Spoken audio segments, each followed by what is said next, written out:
सद्गुरु, पराय स्त्री या पुरुष के साथ शारीरिक संबंध बनाना, जिसे व्यभिचार कहते हैं, इसके बारे में आपकी क्या राय है? इसका आध्यात्मिक स्तर पर क्या प्रभाव पड़ता है? अगर आपके दिल में प्यार नहीं है तो आप व्यभिचारी ही हैं। अगर आपने ऐशो आराम के लिए खुद को जीवन के किसी पहलू के हवाले कर दिया है, जरूरी नहीं कि वो आदमी हो या औरत हो, दिल में प्यार के बिना अगर आप खुद को जीवन के किसी पहलू के हवाले कर देते हैं तो आप एक व्यभिचारी हैं, है ना?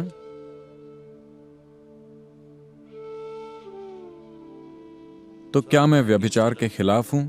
हाँ, उस मायने में हाँ, हर पहलू के साथ।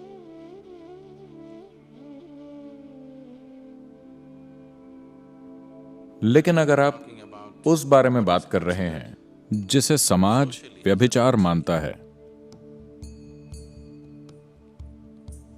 तो ये उस व्यक्ति पर है, और जो भी काम आप करते हैं उसका एक नतीजा होता है।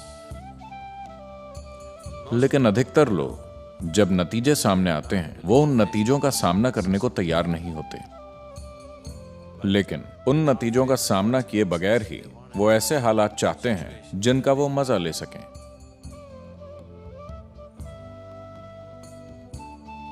फिर कोई भी इंसान जो अपने किए हुए कामों के नतीजों को खुशी खुशी स्वीकार करने को तैयार नहीं है, वो बस एक मूर्ख है। और A fool is somebody मूर्ख वो होता है जो अपने ही खिलाफ काम करता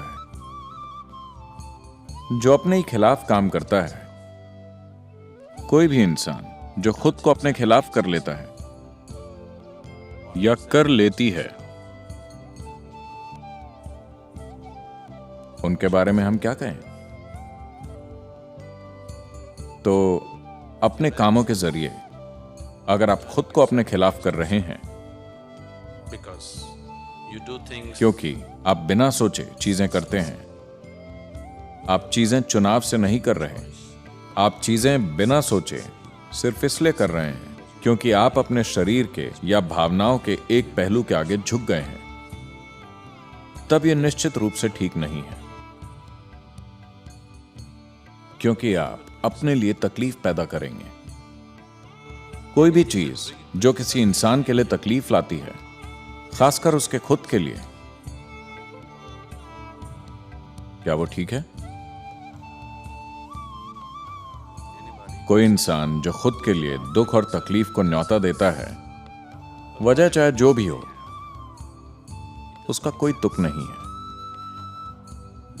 मैं किसी चीज के खिलाफ या पक्ष में नहीं हूं।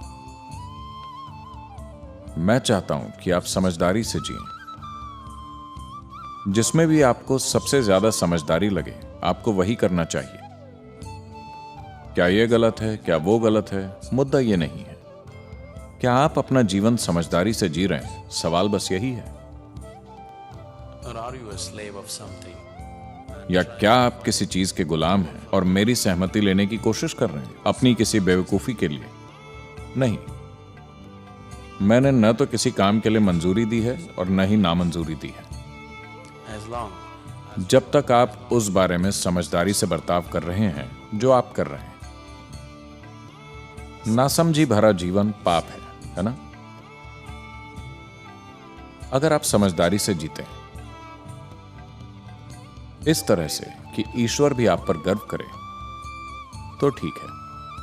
if you've just given into अगर आप बस झुक गए हैं अपने शरीर के या भावनाओं के या मन के तरीकों के आगे और अपने ही खिलाफ काम कर रहे हैं, तो यह समझदारी नहीं है।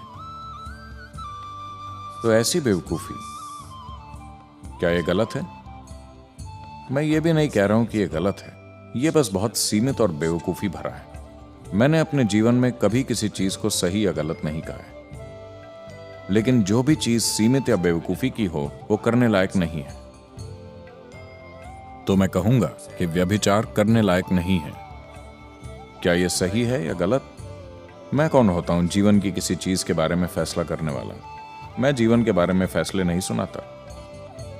लेकिन ये मूर्खतापूर्ण और सीमित है कि आप अपनी खुद की तकलीफ का कारण बने। किसी ऐसी चीज के आगे झुक जाना मूर्खता और नासमझी है जो आज सब कुछ लगती है और कल आपको बेवकूफ जैसा महसूस कराती है ना? उस चीज के आगे झुक जाना बेवकूफी होगी जो आपको आज सब कुछ लग रही है और वही कल सुबह आपको खुद मूर्ख जैसा महसूस कराए, किसी दूसरे को नहीं। That is a senseless way to live. ये जीने का नासमझी भरा तरीका है। आपको इस तरह से जीना चाहिए, इतनी समझदारी से कि देवताओं को भी आपसे जलन होनी चाहिए। अगर आप इतनी समझदारी दिखाते हैं तब आपके जीवन में कुछ सही या गलत नहीं है। अगर आप में यह समझ नहीं है तो आपके जीवन में हर चीज गलत है।